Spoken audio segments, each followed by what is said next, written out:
Je suis Nathalie Cluzel, je suis enseignante à la Haute École de Joaillerie depuis 31 ans et je suis également à mon compte ici, rue du Faux, pour une clientèle de particuliers.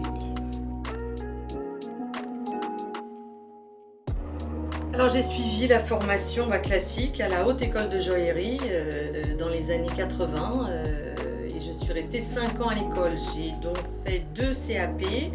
En premier, le CAP de polisseuse parce qu'impossible de trouver une place en fait dans des ateliers de joaillerie pour les femmes.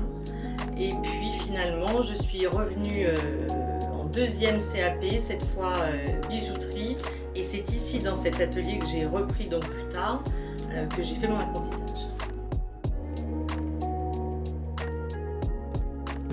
Eh bien, mon parcours professionnel a été, donc, comme je l'expliquais en 2e CAP, de venir travailler ici.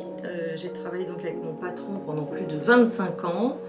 Et donc, lorsqu'il a pris sa retraite, j'ai repris l'atelier. J'avais plus tellement de choix.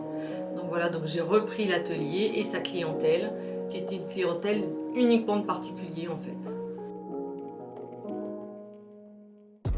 Alors mon métier de bijoutier joaillier, c'est aussi bien de faire de la transformation que de la réparation, mais également des projets personnels avec quelquefois les pierres des clients.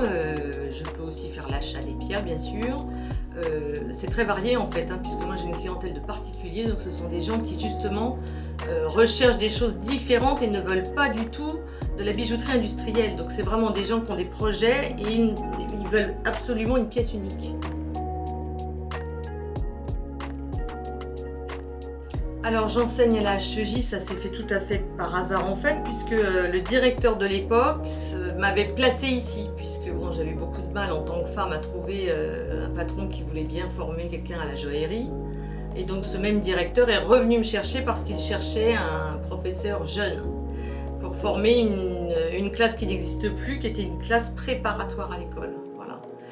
Donc en fait, ce qui m'a tout de suite plu, c'est la transmission. Donc c'était au début la transmission avec les très jeunes, puisque c'était des adolescents sortis de 3e en général.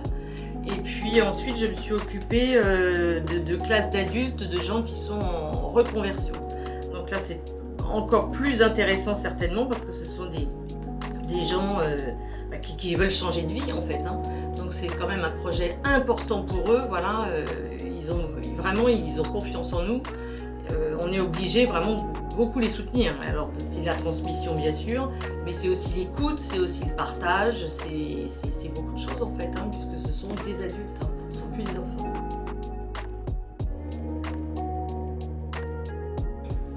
Alors j'ai plusieurs anecdotes bien sûr. Alors par exemple, aujourd'hui à 15 h, j'ai un ami, c'est devenu un ami, mais c'est également un de mes premiers élèves lorsque j'avais 23 ans. Donc aujourd'hui, il en avait 16 à l'époque, il en a 47 aujourd'hui. Et beaucoup de cette première classe sont devenus des gens que je continue à voir très souvent.